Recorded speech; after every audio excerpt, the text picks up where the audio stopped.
Hello and welcome to Wassel Woodworking. Today we're on part 2 of the Railroad Cabin series. If you haven't seen part 1, watch that first. But in part 2 we're going to be putting up the walls, we're going to be framing out the roof, and putting all the tar paper and shingles on. So let's take a look. Enjoy it. Alright, so it is March 31st. I'm here at Eagle Point Railway and I've returned to the homestead. As you see, this is how I left it about a month ago, and it's still in the exact same condition. So thumbs up for everything staying together. So that's a plus. And then behind me, you will see my locomotive that is all covered with materials. And I am bringing these materials to start building the building. And if everything works out today, I'll build the walls, the roof, and sheathe the roof with some tar paper so that everything is weather tight. And so that's what we're going to do today.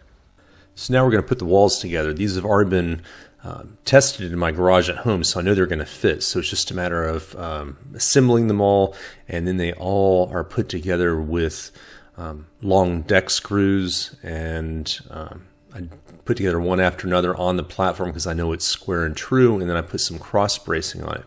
Unfortunately, the camera died a little bit after, so next thing you know, we're working on the roof trusses, and so I managed to catch that, and they go up actually fairly well.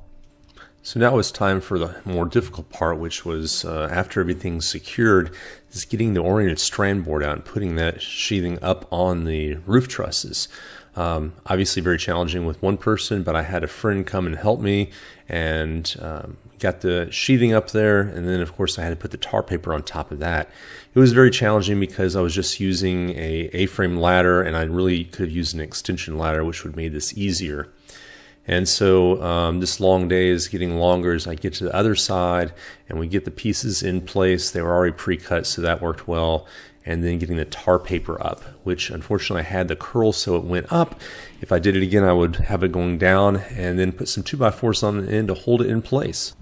Well, here she is, the homestead. I'm exhausted. It's a long day.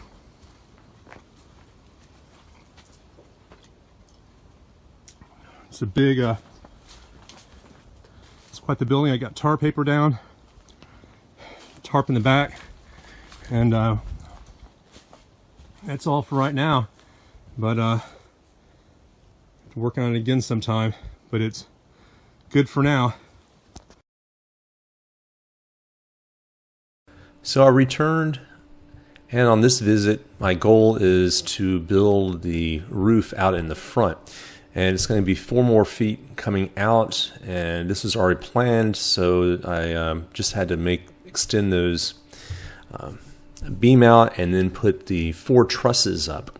Here you can see me using a strap to pull the sides in slightly, and so the truss won't push it out, while I temporarily hold it up with 2x4s. And those trusses went up fairly well, including the one in the front that will have a W that you'll see in just a minute here. There you can see that truss with the W in it. And of course that W is for my last name, Wassel. And now you can see that extension ladder working really well, perfectly flat on the roof, allowing me to put the shingles up. But I will tell you, up and down the ladder over and over and over, and there's only like 3 or 4 wide, and you got to trim one. And it was difficult, and luckily someone stopped by and helped me put the rest of the shingles up, and that was a wonderful blessing because I got that entire side finished, leaving just the other side left to complete on another visit. Hey, this is Steve. Finished day 3 of the major construction. Got the roof up on one side. You can see it, looks good. Got the W truss, the front porch trusses, the front porch beams, all that in posts. It's all there. It's a lot of work. It's a little after 7, so I'm ready to get out of here. So anyway, see you next time.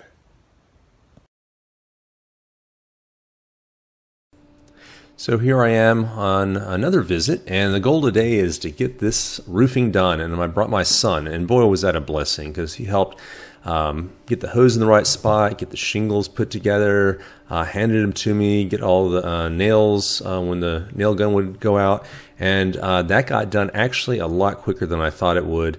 And then I just had to get the roof cap put on at the top, And next thing you know, I was finished, and then it was off to work on the front and back walls of the building. The front and back walls only had a few of the studs in it, and that's because I could only carry so many supplies on that first visit. And so we're going through and putting in the studs and framing out for a window on the back side, and then continuing that wall up into the area right underneath the roof, the triangular portion.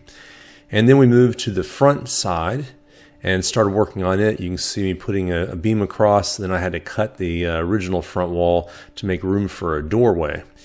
So that doorway is going to be an open outdoor, but I knew the size, so that was good. So we got that framed up, and then we got to put the house wrap on it. And boy, I tell you what, this sort of makes it feel good. You can see the size now from the inside because we were actually going to spend the night in this tonight.